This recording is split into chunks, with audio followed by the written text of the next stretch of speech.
And today we're welcoming the beautiful Kendall Gilding, who is wife to Tim, mother to baby Olive, and our Monday to Friday, Channel 7, 4 p.m. newsreader or presenter. So welcome. Thanks for having me. I feel very humbled. Oh, my pleasure. Welcome to the wardrobe. So it looks super cool. It does look super cool. Actually, quite a few people have been going, oh my God, wardrobe envy. And I'm like, gonna burst the bubble. It's all pretend, but it's nice to look at. Yeah. So we've got 15 minutes, Kendall. No wrong answers. I know it's normally the reverse and you're normally on the other side of the interviewing screen. So just relax. And I'm going to start with, what is your earliest fashion memory? I do remember, I must have been a toddler, Billy Cart kids stuff. I feel like I remember tartan, and I remember being young and enjoying dressing up. Yeah. I think it's one of those genetic things. You either have that gene or you don't. And it's hilarious. So my sister did science at uni, studied until she was well into her 30s, and has absolutely no desire, it's purely for protection that she has to wear clothing. And then there was me. So you got the genetic gene, obviously. I have a sister who's a builder, and when we were younger, was total tomboy, lived in basketball shorts, rode horses, and we were polar opposites. And to this day, she's a builder, so she wears steel cap boots, and we're just, you either get it or you don't. Oh, I absolutely love that. Now, do you have a favorite wardrobe piece in your wardrobe at present? I do have a pair of jeans, which I'm desperate to get back into. So you mentioned I'm mummy to Olive, and she's 7 months old. And so I'm in that really trying fashion moment of my life where I've either been pregnant. We did IVF as well. So I was super bloated during that phase, then pregnant, then gave birth. And now I'm in the please let some of this weight fall off because none of my wardrobe fit. So I've got these jeans, and they're the glory piece, and they're just some Witchery Boyfriend cut ripped jeans, but they're the thing. That's what I'm aiming for. The day I fit into those, I just don't care about anything else. You've hit on such a crazy time. When I'm styling, I do a lot of first time new mums, and it's basically you are given a human, deprived of sleep. Actually, we're going to get onto that because I know you are not deprived of sleep. Deprived of sleep, and you've got a new body to dress that you've never, ever seen before. And, it's such a hard way to navigate. That's how I got into styling. There was 2 years of, probably 4 years of abyss, and me having everything from size 18 to size 6 in my wardrobe. Yeah, absolutely. It's the worst. It is actually a really hard phase. Limited brands are offering things to dress when you're pregnant. Yeah. And it's so hard to feel good when you're pregnant anyway. Yes. So what were you wearing? Well, it was hard because I was still reading the news 5 days a week. Yeah. There was a beautiful local boutique, Glow Mama, who have actually since shut down, which is devastating. But they were helping me dress for on air, because imagine trying to read the news and get bigger and bigger and bigger, and all of your clothes stop fitting.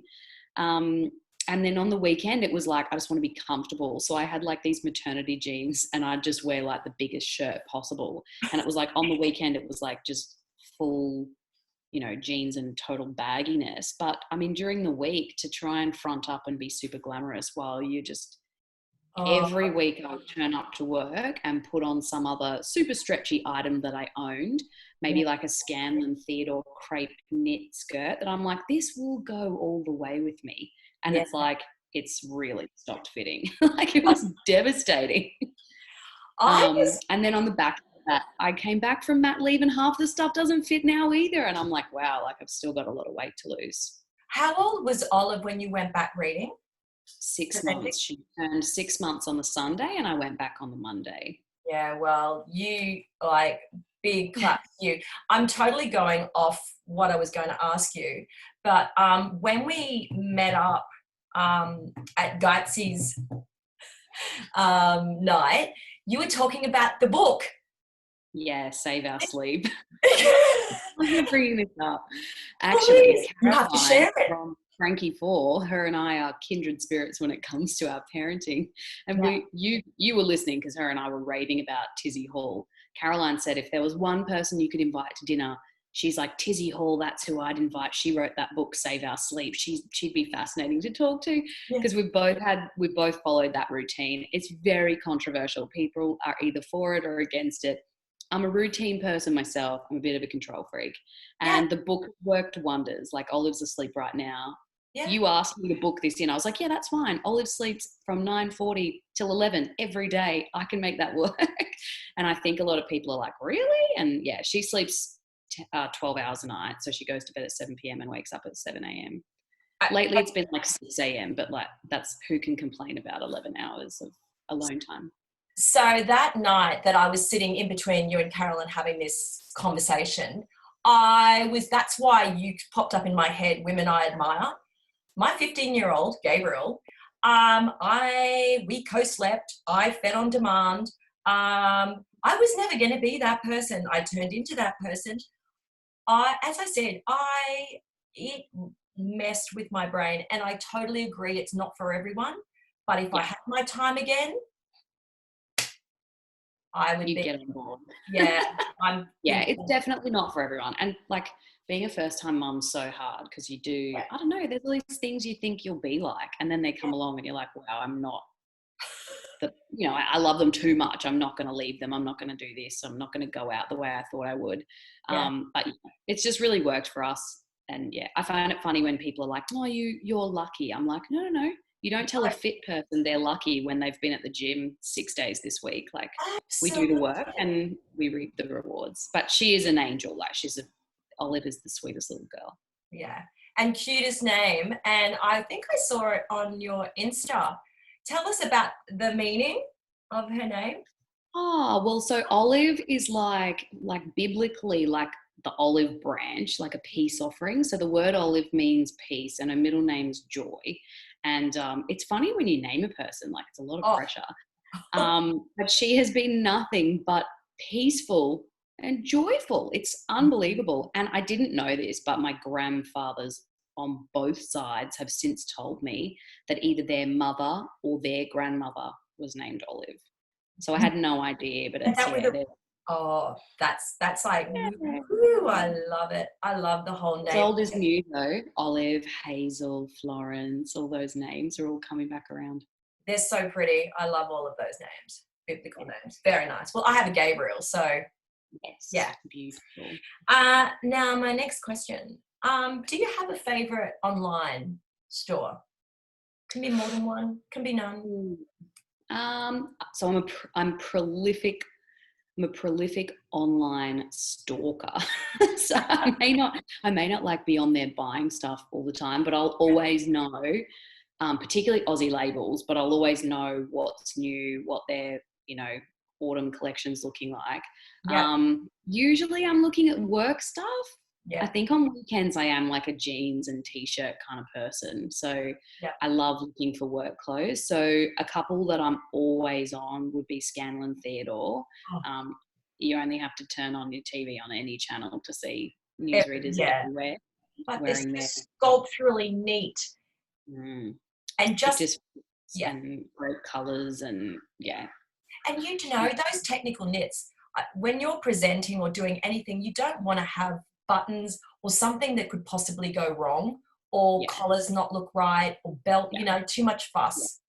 Scan work because you're sitting down. Like if you're standing, it's easy work, but when you're sitting, it's actually hard to kind of keep it. So the crepe knit, that most of them are zip up, they always look beautiful. And they hold your hand too. They Yeah, kind they of do. do that. Yeah. Flattering, which is what we want. Rebecca Valance would be another one. Yeah. And not just for work. If you're going things somewhere don't special. beautiful, beautifully structurally made and amazing prints. And she does everything, stuff that often is workwear, stuff that's super racewear, and then stuff that's, can be quite casual. Now, buying for your partner, does Tim decide like what he likes and then gets it himself? Or are you the wifey that likes to go, hey, hon, look what I got you? I wish I was that person. He is a shopping freak. So we really bonded back in the day when we were dating over like going to the shops, parting ways, finding our own stuff, and we'd meet back up and be like, oh, I found this like dress I like. Can you come check it out? And we've always been like that. We still love to go shopping, but we'll often part ways, do our own thing, and then meet back up just to, if we found something special. But I always say to him that I wish he would just let me dress him. Like I'm always like, I wish you would I could just fully dictate your style.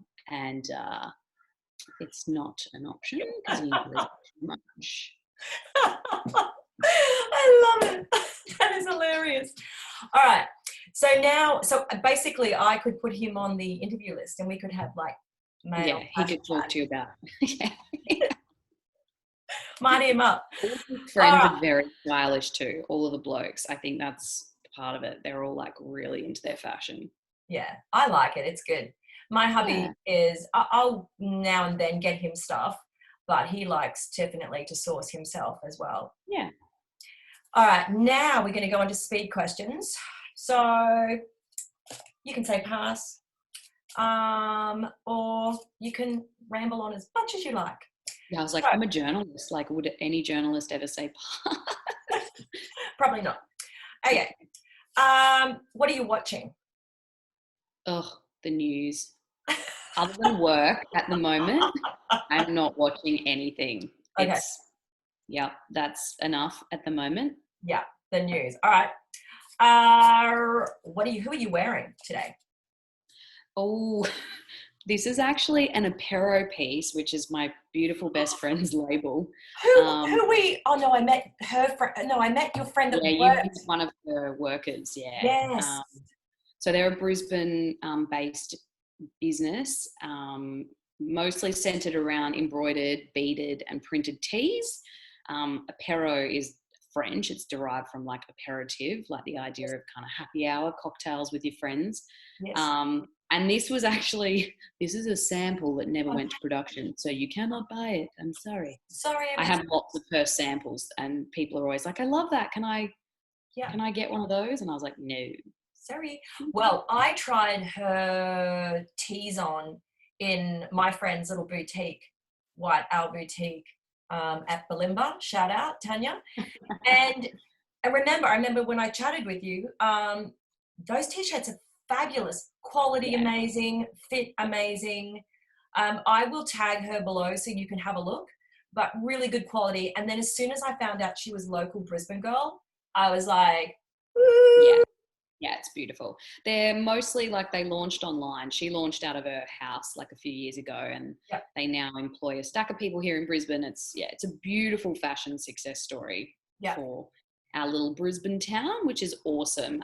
And obviously at a time like this, the good thing is that they're online. You know, life's just kind of ticking along. Everyone's working from home, but life just ticks on, and you can still order, and they still ship, and it's pretty cool. Cool. What perfume do you wear? Oh, I have Chanel Mademoiselle on right now. It was my wedding day perfume. Shazam! My perfume too, girl. Love it. Really? Yeah. You have it always Chanel Gabrielle. So it's literally like, if I also had a Miss Dior phase, but they changed the formula. So we bought a bottle of that in New York, and they don't make it the same anymore, and it's just not the same. So all right. And lastly, what are you reading? I am rereading Lean In by Sheryl Sandberg. She's the Chief Operating Officer of Facebook, was the Chief Operating Officer at Google before that. And I read that book well before I had kids, but I knew that going back to work with Olive, it was something I wanted to reread because she basically just talks about women in the workforce